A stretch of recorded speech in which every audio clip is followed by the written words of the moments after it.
Hello and welcome to another episode of Can't Stop the Growth. I'm your host, Chad Peterman, and today we are joined by a very special guest, Ashleigh Auk, who does a number of things in our office. We'll get to talking about her current role and then some of the role that she's transitioning into and kind of what her motivation is as she continues along her journey. So, welcome to the show, Ashleigh. Thank you, Chad. Yeah, perfect. So Ashleigh, give us a little bit of your background. Obviously, you've been with us for a little over a year. Am I right on that? Yep, just about a year and a half now. Okay, year and a half now, but not originally from the industry. So give us a little bit of your background and leading up to what you're doing today. Sure. So right before I was here, I was actually a stay-at-home mom for 3 years to my now 4-year-old. But before that, I actually came from Angie's List, which I absolutely loved. And I was selling advertising to different businesses over the phone. So didn't know anything about the industry when I started here. Currently, I do the plumbing solutions coordinator job, which is where I reach out to every single customer whose home we're in for plumbing and have that conversation about, how everything went while we were in the home and to make sure that we got them taken care of. Awesome. So, Ashleigh, you are always one that is looking for the next piece of information that you can use for your development. Where do you or what in your background do you feel like has contributed to that always wanting to kind of learn more, kind of advance and do something always at that next level? So I'm originally from California. My dad is or was an officer in the CHP. And I think I got a lot of that actually from him. He always would push me okay, you're getting A's. Can you get A pluses? You got, the silver honor roll. Can you get gold? So I think it all started from my dad. So now I just have this mentality of okay, what's next? I've got to this. Now what's next? And I just really love to grow and learn literally everything I can. I'm always listening to podcasts, always trying to figure out how to learn something else. What else can I do? How much more can I do? Yeah, absolutely. And we are extremely fortunate for that here. And I think something that listeners can all learn from is, learning never stops. It's always an evolving thing in our lives. We're always learning something new, learning that maybe, hey, there's a better way, different things like that. One thing I know, Ashleigh, about you is that you're extremely passionate about your family. That eagerness to learn. How do you as a parent instill that in your children? I'm curious. I've got a young daughter, so I'll take any advice that I can. It's actually extraordinarily difficult because my kids are all very different. As you know, I've got a whole ton of them, 4 that still live at home. And they range from very eager to learn to I'm 13 and I know everything. So pushing that at home is a lot of just suggesting books that I currently read. I actually recently suggested that my 13-year-old reads Always Make Your Bed because I thought that was something that he could really kind of think was a cool story, but also teach him some life lessons. So I generally just kind of slowly integrate things into their lives. They don't even sometimes know what I'm doing. Sort of like with, feeding the kids, you hide, spinach puree and the brownies. They don't even know it's there. So kind of try to do that throughout, sprinkle little things here and there. Just found out that what is it called? It's the bus book. I can't think of what it's called right now, but it's about positive attitude. And they have one for kids. So we recently ordered it on Amazon for my 4-year-old. So I'm pretty excited to see how he reacts to that because obviously I'm a very positive person. I like to always make sure people are happy. So instilling that in my kids is also something I'm trying to work on and focus on. Yeah, absolutely. And I've said many a times as it relates to leadership, leadership is a lot like parenting. As a parent, we're looking to really clear all obstacles for our kids to be successful, whether that is secretively, whether that is suggestively, whatever that may be, whether that is leading by example. That is one of the lessons that I've always found to be true. And especially as my daughter gets older, there's more instances where kind of that leadership is needed. You want them to see you doing the right things, even if they think that they know everything. I think we would probably agree that back when we were 13 and knew everything, there were things that we noticed about our parents and things that they did that we may have said we didn't want to follow, but in the end, we probably paid a little bit of attention. One of the other things I know about you, Ashleigh, is you're extremely passionate about training. What things about the training piece of the puzzle as it relates to leadership do you really enjoy? I really enjoy watching people practice what I've taught them. So recently, when I've trained some of the solutions coordinators for HVAC in the past, watching them incorporate what I've taught them into their everyday and then become successful from that has just been, it's a little selfish because it benefits me. Like, it makes me so happy to see them utilize these skills that they've learned and be able to like practice them and be successful. Like, that is the best feeling in the world, is teaching someone something. Kind of again like having kids, you teach them to do something and then watching them learn it and incorporate it into their lives. Like, it's the most fulfilling thing to me. For sure. What advice would you give that you feel like has helped create some success when it comes to training others? Obviously, everybody learns a little bit differently, but what would you say are some of the things that you try to incorporate as it relates to training?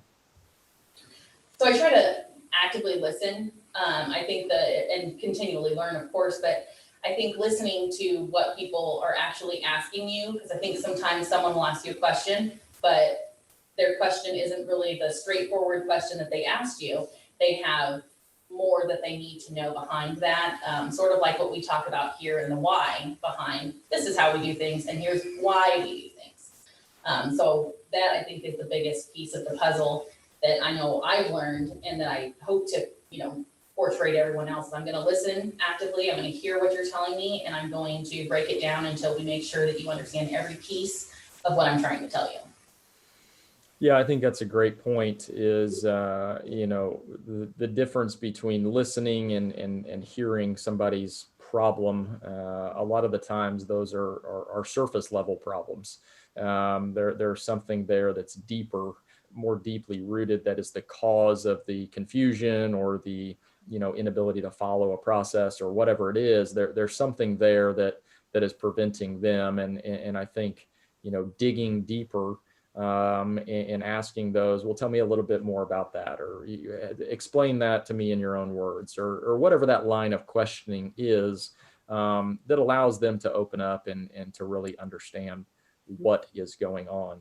As it relates to kind of your current role that you're kind of, I guess, transitioning out of a little bit, tell me a little bit about your role right now as a solutions coordinator, and what you try to do as you're talking to a customer about a particular solution. So again, it's that actively listen piece. Sometimes someone will say, I don't understand why I need a sump pump and a battery backup when, my site had a sump pump and it was working just fine. What's the point of the battery backup? It's listening to, okay, what happened originally? What was the problem that we came out for?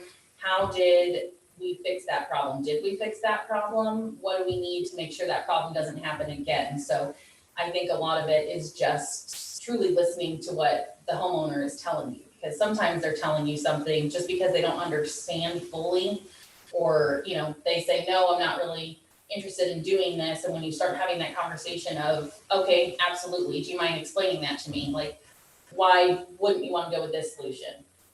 Just so you can kind of figure out, oh, they didn't understand what this one was, or they thought this solution was this one. And I just try to listen and try to figure out exactly what the need is and see if we can help them take care of that. Absolutely. So for those of you listening, this is somewhat of a unique role that we've had in our business for, oh shoot, probably 3 years or so, about. And what it's really allowed us to do is hopefully provide a level of customer service above what you would normally expect from a heating and plumbing company. So as Ashleigh is following up on and making sure that everything is understood, everything is uh, there's nothing, we're solving whatever the problem is, and making sure there's no detail left out.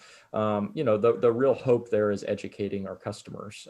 We have solutions, but through education, we're able to actually offer solutions. And I think it's an extremely pivotal role in the business as it relates to providing really high levels of customer service. What would you say are some things as it relates to kind of leadership that you find are present in even your daily job, even though you're talking to customers every day? How do you view that from a leadership perspective? So we speak to pretty much everyone in the company in this role, which I find that's always been kind of my favorite part about this role, is that we get to deal with, people that are working in customer service. We get to deal with each other. We get to deal with the technicians, the parts coordinators. We get to deal with literally everyone in the company. So I feel like you're leading this job. Whatever the solution that you came up with this customer, you're leading that job. You're taking it, you're communicating with every person, you're communicating with the technician, the installer, you're communicating with your parts coordinator, your dispatcher, everyone, to make sure that this job is done and seen through to the end. And then you're again following up with it after it's been complete to make sure that everything that you did made sense and worked for the customer solution. So I think that, being able to kind of have that decision-making power and ability, and also being able to be that person that everyone's calling because they know, you got the answer because you work with everyone here. So surely you can tell me who needs this or who do I go to about that. I think that's been a huge part of this role. Yeah, absolutely. I think you said it best there as far as, taking kind of leadership for the project. I think most would be amazed how many people are involved in just replacing a simple sump pump at a customer's house. That too is one of my favorite parts of this business, is being able to string together all the pieces of the puzzle, from the moment that a customer decides to call us all the way through, the follow-up and continued maintenance on that particular system. To jump back to kind of the training aspect of your position, and one that you'll be kind of transitioning into here in the near future, what for you, really you mentioned the fulfillment of seeing others succeed after they're trained. What do you feel like is one of those things that people that are training others should be, you mentioned listening. What are some of those other things that they should be cognizant of, that you find in people when you're trying to train them, that could be hurdles that need to be addressed? So this is actually perfect because we just had a training session yesterday and it was a quieter group. So that's a hurdle in and of itself. People who are a little bit more closed off, it's harder to get through to them. You can't really read that room. Like, you don't know, are they taking in this information? How do I relate to that person? Because I'm very obviously, as you know, a very loud, very outspoken person. So I don't have that problem of trying, to get out of my shell. So I think that a big piece of that is trying to figure out how to communicate with every single person that you're training, because you are going to train people who are more quiet, and it may be in a room full of people that are super loud, so you don't realize that person's not being heard. So I think that a big portion of that is just learning how to communicate with someone who's a little bit more quiet, or someone who's not as outspoken as me. No, I think if one thing that we try to do here is really be aware of all the different personality types. We utilize DISC here. There's a number of different products out there that are able to analyze someone's personality and understand, how they learn, how they receive information, how they give information, all of those things. How do you, you mentioned you're more of the more outspoken one. How do you as a leader work to develop a relationship with someone who may not be, or someone who is, a little bit more closed off, a little bit more sensitive, a little bit, whatever the case may be, kind of opposite your personality? How do you lean into that person to make sure that you understand them?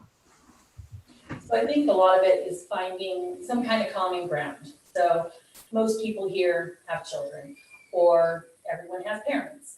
It's just finding some kind of common ground with that person so you can find a way to connect. Maybe we've read some of the same books. Maybe we watch some of the same TV shows. Maybe we listen to the same podcasts. There's, several ways that you can kind of connect with that person so that you can get a better understanding of how they learn. Because of course, if I'm not comfortable having a conversation with you, I'm probably not going to tell you, I can't learn like this. I need to do it. I need to hear it. I need to see it. I'm not going to tell you how I learn because, excuse me, because I don't feel comfortable with you.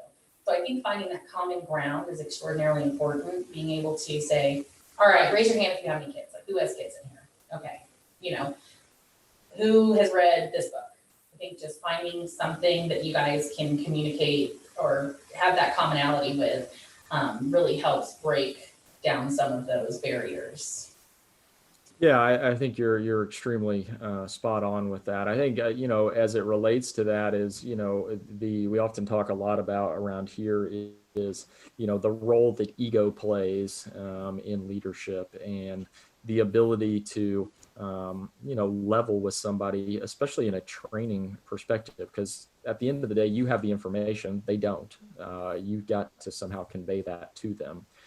So understanding where they're coming from, like you said, leveling with them, allowing them to understand that you're really just, even though you have information that they need, or maybe, have more experience, at the end of the day, we're all the same. There is no real rank, and, whatever suggestions or, questions you have are good questions.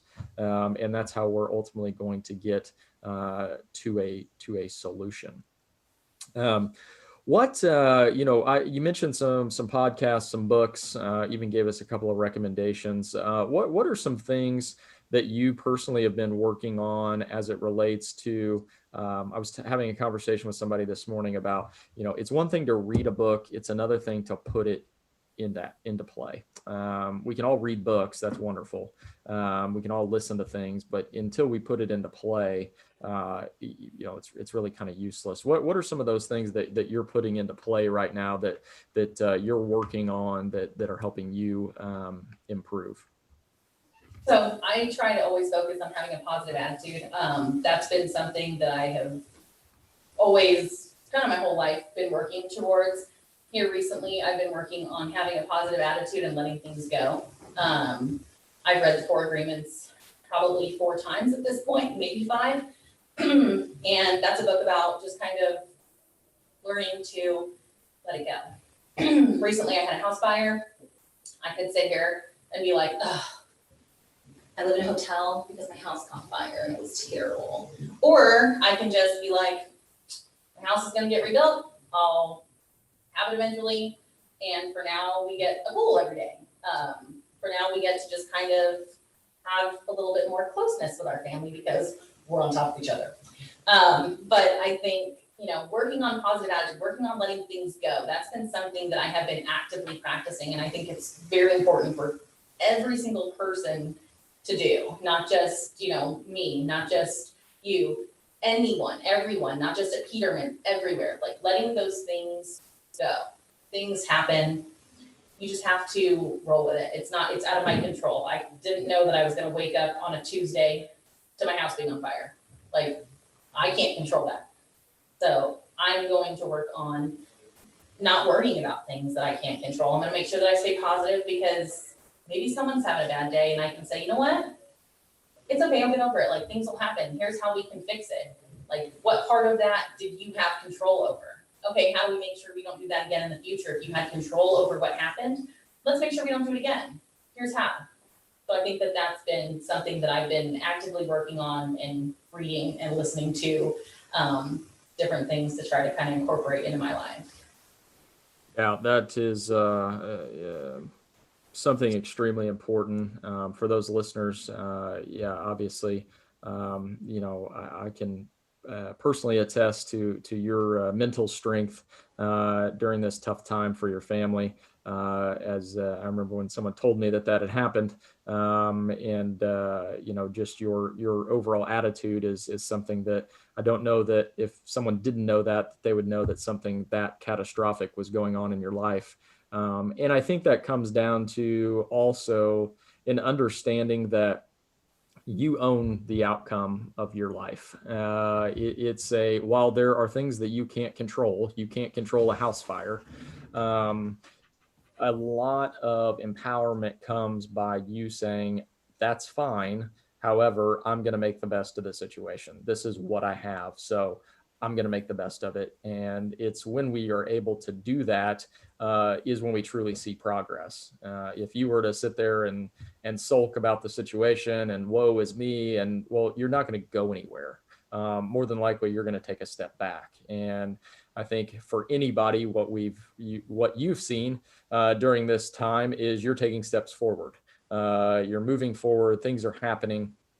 Is it easy? No. Living in a hotel room with your family is not something that, anybody's going to sign up for any length of time. Vacations get a little strenuous sometimes. But you're making the best of it. You're making things move in the right direction. And if there's anything that the listeners take away from this, it is that ownership. It is that understanding that you rule your life. You are in control. Even when there's things that are outside of your control, you can still be in control of your attitude. And when you bring a positive attitude, I am fairly confident that positive things will happen, even if it seems like they aren't happening or there's a string of bad ones that seem to continue to be happening. That positive attitude, that understanding that you own your results, will ultimately move you forward. So as we wrap up, Ashleigh, is there anything that you would like to leave that was a great piece of advice there, and something that everyone can take forward. Is there anything else that you'd like to share, or things that have helped you along your leadership journey, or anything like that? I think just, again, I'm going to reiterate the actively listen piece. I think it's extremely important for everyone, as a parent, as a child even, actively listen. Someone may be telling you something and you don't hear it. You're not actively listening. You heard the words that came out of their mouth, but I think it's extremely important to always listen, always actively listen to what that person is saying, because you may not even know what they're telling you. Great advice. I learned a long time that a lot of leadership is being quiet, sitting there and, as you said, listening, and actively listening to try to figure out how we can be of service to someone else. That is all leadership is. It's super simple, and you did a great job explaining that. So, Ashleigh, thank you so much for your time. Thank you so much for your advice. I know you have big things ahead of you. We are blessed to have you on the team here, and I'm sure that there are many customers out there that have interacted with you that are very blessed to have you help them through whatever plumbing issue they were having at the time. So with that, that is yet another episode of Can't Stop the Growth. We'll see you next time.